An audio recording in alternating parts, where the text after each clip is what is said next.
पवन अपने कमरे में परेशान होकर टहल रहा था कि तभी उसकी पत्नी सुजाता की आंखें खुल गईं। पवन को इस तरह कमरे में टहलते देखकर वह भी उठ बैठी। घड़ी की तरफ देखा तो रात के 2 बज रहे थे।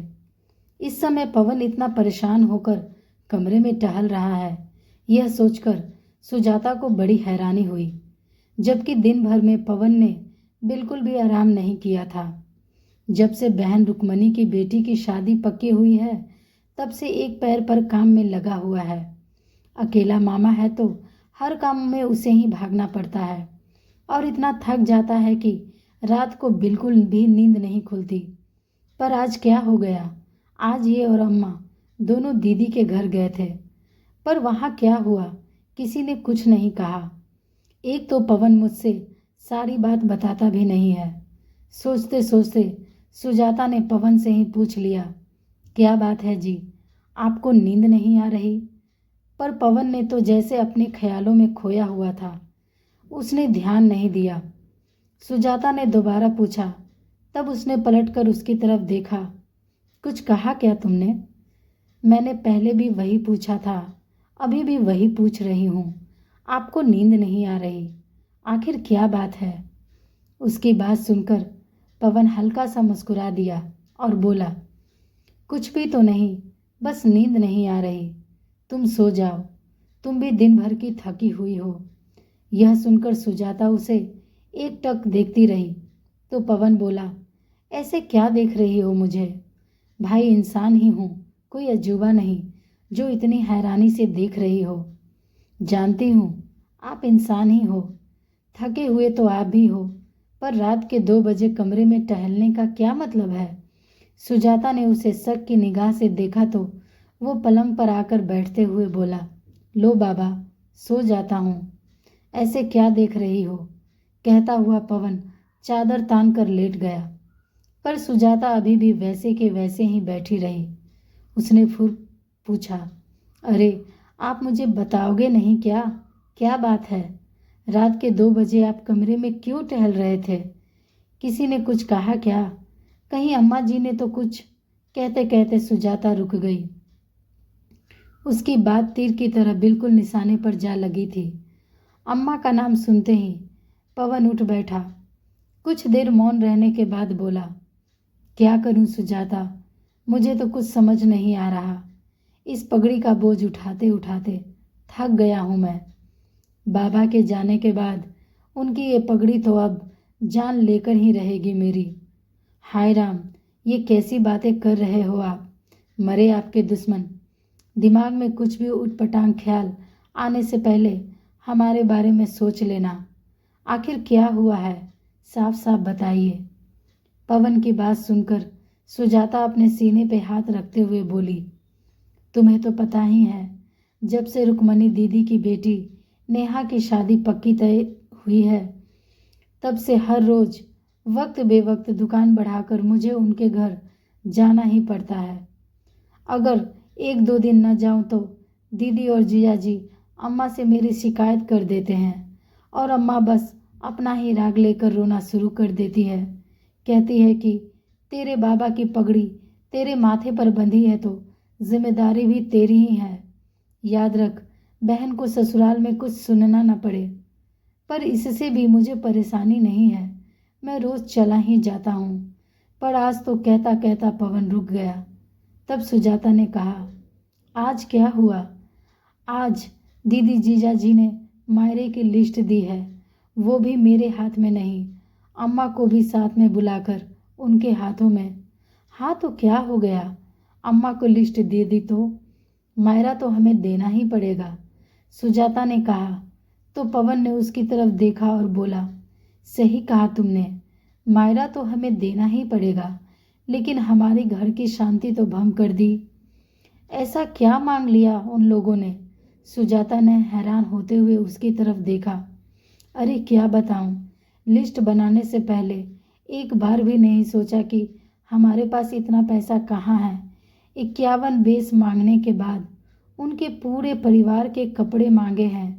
ऊपर से कहा है कि दीदी जब आरती के लिए आएंगी तो सोने का गहना और 21,000 नगद थाली में रखना।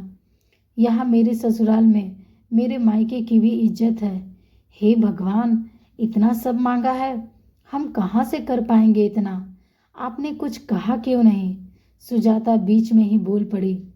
उसकी बात सुनकर पवन बोला, मैंने भी कहा था कि इतना सब कुछ हम कैसे कर पाएंगे, पर दीदी ने तो अम्मा को इमोशनल ब्लैकमेल करना शुरू कर दिया। वही हमेशा का राग, बाबा की इज्जत का सवाल है। क्या अपने बाबा की इज्जत के लिए इतना सा नहीं दे पाएगा? अगर इतना सा भी नहीं कर सकता था तो बाबा की पगड़ी पहनी ही क्यों थी? तब तो बड़ा ही चौकी पर बैठकर बाबा की पगड़ी पहनी थी। कहते कहते पवन चुप हो गया, पर सुजाता से रहा नहीं गया। उसने पूछा, दीदू को तो छोड़ो, वो तो शुरू से ही लालची स्वभाव की रही है, पर आप तो ये बताओ कि अम्मा जी ने क्या कहा? अम्मा जी का नाम सुनते ही पवन की आंखों में आंसू आ गया। उसकी आंखों में आंसू देखकर सुजाता ने उसके आंसू पोंछे और फिर पानी का गिलास लेकर पहले पवन को पानी पिलाया। पानी पीकर गिलास रखते ही पवन बोला, इसी बात का तो दुख है कि अम्मा हमेशा अपनी बेटी का ही पक्ष लेती है। कह रही थी कि अपने बाबा की इज्जत के लिए इतना सा भी नहीं कर सकता। आखिर तूने बाबा की पगड़ी पहनी है, उनकी जिम्मेदारियों को तूने अपने कंधे पर लिया है। अब तो ये तेरी जिम्मेदारी है कि तेरी बहन का मान सम्मान उसके ससुराल में रह जाए। जब मैंने कहा कि अम्मा ये मेरे बस की बात नहीं है, तो वो मुझ पर चिल्लाने लगी कि पूरा का पूरा मकान अकेले ही हड़प जाना चाहता है, मेरी बेटी को कुछ भी नहीं देगा। कहते कहते पवन फिर से रो दिया। अब तुम ही बताओ सुजाता, मैं क्या करूं? थक गया हूं मैं इन सब से। मेरा भी परिवार है, बच्चे हैं, कमाई का जरिया सिर्फ वो एक दुकान है जिससे घर का खर्च, बच्चों की पढ़ाई चलती है। वो भी कई बार दीदी और जीजा जी के सामने पेश होने के कारण बंद रहती है। उनकी जी हुजूरी ना करूं तो अम्मा खाना दुश्वार कर देती है। अकेला भाई है, अपनी बहन पर ध्यान नहीं देता। बाबा की पगड़ी क्या लेने के लिए पहनी थी? दीदी जीजाजी को हर तीज त्योहार पर अम्मा एक से बढ़कर एक सामान देती है, पर क्या अम्मा को नहीं दिखता कि उनका बेटा हर त्योहार में पुराने कपड़े ही पहनता है? मेरी चप्पल तक कई बार घिसी हुई होती है। आखिरी बार अपने परिवार के साथ मैं कहाँ घूमने गया था, मुझे तो ये भी याद नहीं। मेरे लिए तो कोई नहीं सोचता। बेटा हूँ तो क्या जिम्मेदारियाँ के बोझ तले दबकर जान दे दूँ? कभी बेटों के बारे में तो कोई नहीं सोचता। थक गया हूँ मैं सबसे। लेकिन इस बार सुजाता ने पवन को रोने से नहीं रोका। आखिर जब मन का मवाद निकल गया तो पवन शांतिपूर्वक सो गया, पर सुजाते की आंखों से नींद कोसों दूर थी। आखिर अपने पति को अपने सामने रोता देखकर भला किस पत्नी को अच्छा लगेगा? पवन किस दौर से गुजर रहा था, ये देखकर सुजाता को भी आत्मग्लानि होने लगी। वो भी पत्नी होकर यह बात नहीं समझ पाई। अपनी तरफ से पवन पूरी कोशिश कर रहा था, मेहनत भी खूब करता था। हालांकि इतना कमा लेता था कि परिवार की ज़रूरतों को पूरा कर पाए, पर ये आए दिन के ऊपर के खर्चे तो उसे तोड़ कर रख देते थे। आखिर मध्यम वर्ग की भी कोई एक सीमा होती है। अम्मा तो बस जिद करके बैठ जाती थी कि मेरी बेटी के ससुराल में यह जाएगा तो वह जाएगा ही। जब एक बार उसने नौकरी करने के लिए कहा था तो पवन खुश हो गया था, पर अम्मा ने बहुत हंगामा किया था। आखिर 2 दिन तक घर में हंगामा होता देखकर पवन ने सुजाता को ही नौकरी करने से मना कर दिया। पर आज पवन की हालत उससे देखी नहीं जा रही थी। आखिर पवन के पीछे ही तो वो इस घर में है। अगर पवन को कुछ हो गया तो, अगर वो उसका साथ नहीं दे पाई तो भला किसका साथ देगी? उसने ठान लिया कि अब वो अम्मा से बात करके ही रहेगी।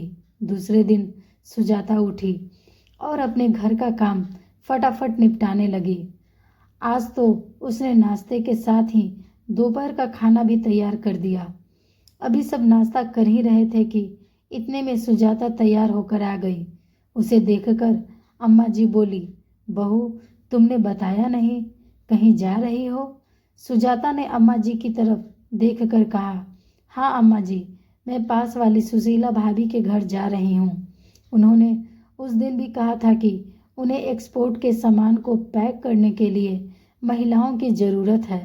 मैंने सुबह ही उनसे बात की है तो उन्होंने मुझे आने के लिए हाँ कर दी है।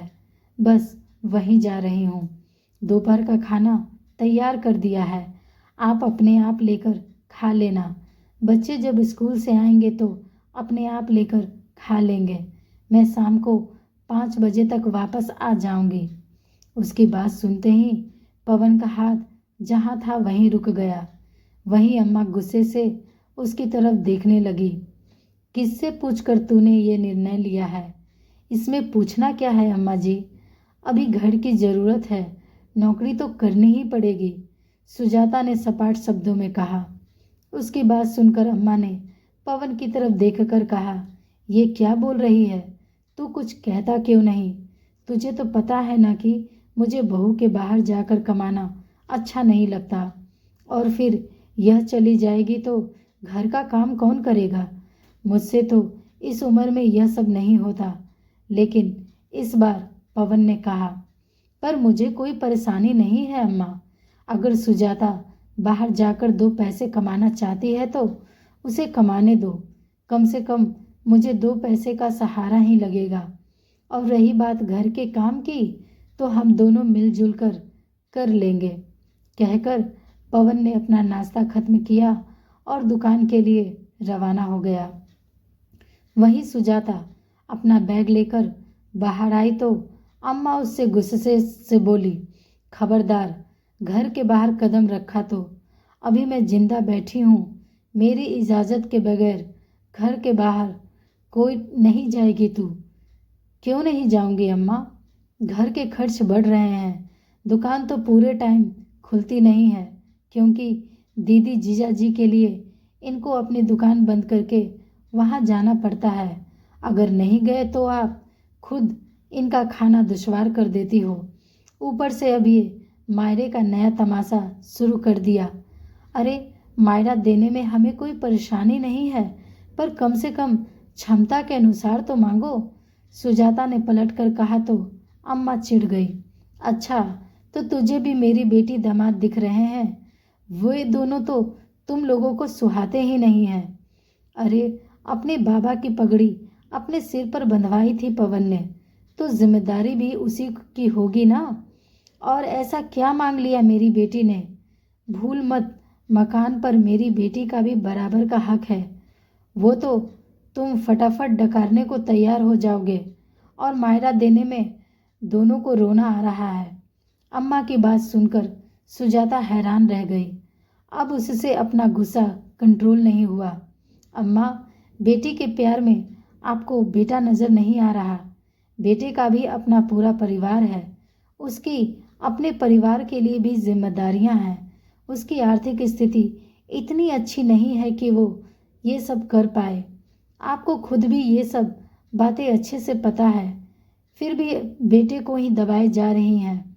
अगर आपको ये लगता है कि ये मकान डकार जाएंगे तो आप अपने ही हाथों से इसे अपनी बेटी के नाम कर दो, पर भगवान के लिए हमें खुश रहने दो। आपको शायद अपनी बेटी संभाल ले, लेकिन मुझे और मेरे बच्चों के लिए तो मेरा पति ही है। सुजाता की बात सुनकर अम्मा थोड़ा ढीला पड़ते हुए बोली, अरे बेटा, ये सब नहीं करेगा तो लोग बातें बनाएंगे। अम्मा की बात सुनकर सुजाता बोली, आपको लोगों की चिंता है अम्मा, अपने बेटे की नहीं। कल रात आपका बेटा रो दिया, उसकी क्या हालत होगी इसका अंदाज़ा आप लगाइए। अगर कल को आपके बेटे को कुछ हो गया तो आपके ये लोग नहीं आएंगे हमें संभालने के लिए। बाबा की पगड़ी पहनाकर आपने जिम्मेदारियों की बोझ तले दबा दिया है उसको। भगवान के लिए उसे भी थोड़ी सांस लेने दो। बेटा पैसा कमाने की मशीन नहीं है। सुजाता अम्मा के सामने हाथ जोड़ते हुए बोली और वहाँ से चली गई। अम्मा को तो अक्सर बेटी दामाद की बातों में आकर लगता था कि मकान के चक्कर में बेटे बहू सेवा कर रहे हैं, पर आज तो बहू ने भी मकान बेटी के नाम करने के लिए कह दिया। आखिर अम्मा को एहसास हो गया कि उनकी बेबुनियादी की जिद उनके बेटे पर भारी पड़ रही है। आखिर अम्मा ने बेटी को फ़ोन कर कर कह दिया कि मायरा उनकी क्षमता के अनुसार ही दिया जाएगा, ना कि बेटी के ससुराल वालों की मांग के अनुसार। आखिर उन्हें भी अपना घर देखना है। धन्यवाद।